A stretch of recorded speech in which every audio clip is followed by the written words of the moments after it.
The German column was advancing toward the overwhelmed American troops. The Panzer grenadiers were aboard armored vehicles and flanked by Panther tanks. The vanguard had already clashed with the American GIs and cornered them near a bridge. There was no way out for them. The Germans, slowly but steadily, made their way into the broken Allied lines, which, outnumbered, were in dire need of air support. But it was not possible. Both parties had suspended air operations due to the intense fog. But then, the unthinkable happened. The GIs, battered and exhausted, were about to surrender when the skies cleared and they heard an aircraft approaching. One of the German gunners from the rear then noticed that an old L-4 Grasshopper reconnaissance monoplane was racing through his comrades' lines as if it were making a bombing run. Before the German could realize what was happening, he fell to the ground with a concussion. Then came the sound of thunder and the emerging smoke from several of the armored vehicles that were now in flames. He stumbled and rose, only to hear the distant cheering from the GIs. As the Grasshopper got away, the German turned to the sky in amusement when he realized what had just happened. His lines had been decimated by 6 bazookas mounted on a silly little plane.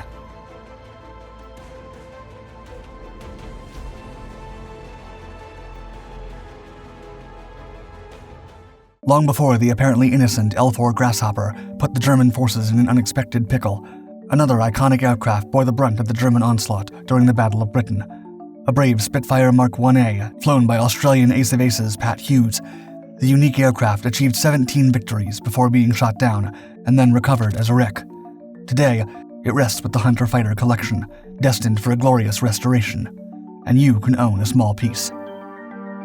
Inspired by Dirty Dozen watches worn by World War II pilots, the X4009 collection by Wreck Watches is an exclusive set of 3 distinctive models, crafted from the actual aluminum of Hughes's legendary Spitfire. When you purchase one of these stunning wristwatches, not only will you be wearing a piece of history, but you will honor the hero by helping restore the fuselage of his beloved mount. What's more, each mesmerizing piece will bear unrepeatable scratches and combat wounds, as the fuselage's aluminum, unsuitable for restoration, finds a new purpose. Wear this limited edition timepiece with pride by going to www.wreckwatches.com and acquiring your favorite model. And we've got an exclusive offer for you. Get a 15% discount only for Dark Ducks viewers by using the promo code DARK. Don't miss out. The history teacher goes to war. Charles Carpenter was born in August 1912 in Edgington, Illinois. After graduating from Center College in Danville, Kentucky, he began teaching history. When the Japanese attacked Pearl Harbor in December 1941, Carpenter was already married, had a daughter, and was teaching at Urbana High School. In early 1942, Carpenter enlisted in the United States Army, like the tens of thousands of young patriotic Americans eager to avenge the Japanese strike. However, Carpenter saw himself serving in a different theater and fighting a different enemy, the Third Reich's unstoppable war machine. Carpenter was commissioned with the rank of second lieutenant and completed flight training to become a reconnaissance pilot. He was assigned to General George Patton's Third Army as an artillery spotter for the 4th Armored Division. The history teacher turned pilot was tasked with scouting to gather intelligence about enemy disposition and guide American artillery.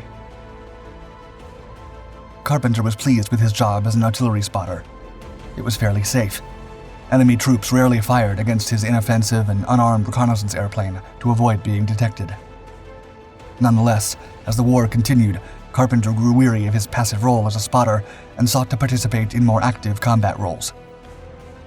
He had witnessed the horrors of war from above the clouds and was desperate to make a change. He decided to modify his civilian airplane and fit it with bazookas to take the fight against the might of German panzers. The L-4 Grasshopper. Carpenter was assigned to the 1st Bombardment Division following the Allied invasion of Normandy. The Army's L-4 Grasshopper aircraft was the lieutenant's warhorse. It was a slightly modified version of the civilian Piper J-3 Cub, an American design from the Piper Aircraft Company that debuted in 1938. The L-4 was a simple strut-braced monoplane costing just $2,500. It had an approximate weight of 1,220 pounds and a length of 22 feet. L-4 Grasshoppers had a cruising speed of over 80 miles per hour and could fly at 1,500 feet to spot the enemy. The monoplane was extremely versatile for reconnaissance missions, leading to the production of more than 5,400 units for military use. The aircraft had no armor or weapons. The only differences between its civilian counterpart was its olive drab, plexiglass skylight and rear windows for increased visibility. Carpenter could remain airborne for over 3 hours and fly at low altitudes and as slow as 38 miles per hour to accurately gather intelligence for his artillery spotting duties. During the siege of Lorient in August 1944, Carpenter heard stories of pilots hanging weapons from their liaison airplanes to support ground troops fighting German infantry in armor. Carpenter obtained permission from his superiors to install 2 M1A1 bazookas to the side of his aircraft. After testing, Carpenter installed 4 more bazookas. On the side of his L-4, Carpenter painted the name Rosie the Rocketer to honor the women working in aircraft factories and set out to test his new armament in combat. Bazooka Charlie. Carpenter's bazookas fired one rocket-propelled anti-tank grenade with a battery-ignited toggle switch. The L-4 had a panel from which the pilot could decide to fire a single bazooka or all of them at once. The M1A1 bazooka could penetrate up to 3 inches of enemy armor, enough to put a Tiger tank out of commission if the rocket was fired from a 30-degree angle.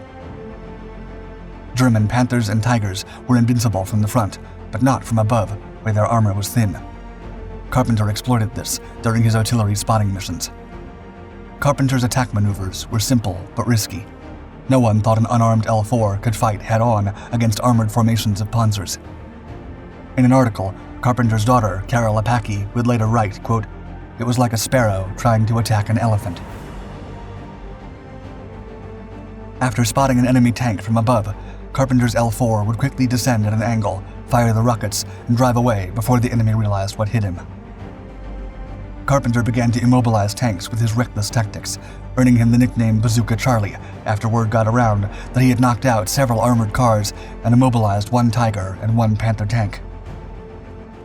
Carpenter's exploits attracted the attention of the press, making him a relatable presence in the U.S. public, where he was known as the history teacher turned soldier. During one occasion, he said, quote, "Some people around here think I'm nuts, but I just believe that if we're going to fight a war, we have to go on with it, 60 minutes an hour, 24 hours a day."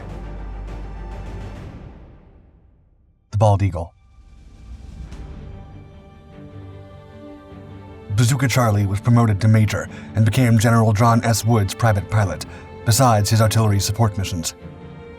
The major soon had more free time to fight against German armored units, and he did it so diligently that the Germans began to fire when they saw his Grasshopper in the sky. The pilot's exploits led the enemy to classify every L-4 as a threat to avoid tank casualties. The once peaceful reconnaissance mission soon turned into a matter of life and death, but that did not stop Bazooka Charlie from his rocket strikes. Like a bald eagle, the L-4 monoplane kept harassing the enemy from above, avoiding small arms fire when approaching its targets. After returning from one of his missions, Bazooka Charlie told a Stars and Stripes reporter that, quote, "Word must be getting around among the Germans to watch out for Cubs with bazookas on them. Every time I show up now, they shoot with everything they have. They never used to bother Cubs. Bazookas must be bothering them a bit." In September 1944, the American forces were battling Heer armored forces in the Battle of Aricourt near Nancy, France. Heavy fog had concealed the enemy units as they attacked American troops nearby. Visibility was low, and air support was unavailable in the area to avoid friendly casualties. Bazooka Charlie was in the skies, but could not provide support until the fog dissipated by noon. Around this time, Major Carpenter spotted an American support unit trapped under a bridge. The men were pinned down by a company of German armored tanks and some panzers. Shrapnel, explosions, and machine gun fire had immobilized the U.S. infantrymen, and their situation turned dire. Mad Major. Bazooka Charlie propelled himself into the heat of the combat without hesitation. The Major emptied his 6 bazookas during the first pass, but the enemy kept advancing. He raced to friendly lines to reload and returned to the bridge for a second pass. Despite the increasing German casualties, they kept advancing toward the GIs, forcing the Major to return for a third reload. During the desperate mission to save his countrymen, Bazooka Charlie fired 16 rockets at the enemy while being fired upon, immobilizing several armored vehicles, including 2 Panthers. The rest of the German troops retreated from the battlefield, allowing the support unit to survive. Carpenter's tenacity that day earned him a new nickname, the Mad Major. In another of his exploits, Carpenter was inspecting a possible landing field aboard a jeep near Avranches when a German unit attacked. The soldiers nearby tried to locate the enemy, who attacked from multiple locations. The Mad Major jumped into a nearby Sherman tank and manned the Browning machine gun. While providing support fire with a hail of bullets flying by, Carpenter shouted to the GIs, inspiring them to leave cover and push back the German soldiers. The soldiers and the Sherman began to advance toward the enemy, concentrating their fire and opening gaps in the formation. The Mad Major, turned leader of men, directed the fire of the Sherman and the infantrymen, forcing the Germans to retreat. Fueled by adrenaline, the GIs and the Mad Major went after the enemy. While firing against the Germans, Carpenter came upon Allied forces and accidentally fired at a bulldozer tank, blowing off the blade. The Mad Major was put under arrest and threatened with a court-martial, but the decision was overturned by General Patton, who stopped the trial and awarded Bazooka Charlie with the Silver Star for bravery. Patton said Carpenter was, quote, the type of American fighter he wanted in his army. Post-war. When the war ended, Bazooka Charlie was officially credited with destroying 6 tanks, 2 of which were Tiger I tanks, but had immobilized more than a dozen. In addition to the Silver Star, Carpenter was promoted to Lieutenant Colonel and awarded the Bronze Star, the Air Medal with Oak Leaf Cluster, and the Silver Star with Oak Leaf Cluster. Upon his return to the U.S., Carpenter returned to his work as a history teacher and was diagnosed with Hodgkin's disease. Doctors gave the Mad Major 2 years to live, but the rugged pilot went on to live to the age of 53, enjoying what he loved the most, teaching. Before you too get back to work, remember to make the most of our exclusive offer to get a 15% discount by using the code DARK and take a little piece of history home with you. Get your own X4009 collection wristwatch now at www.recwatches.com.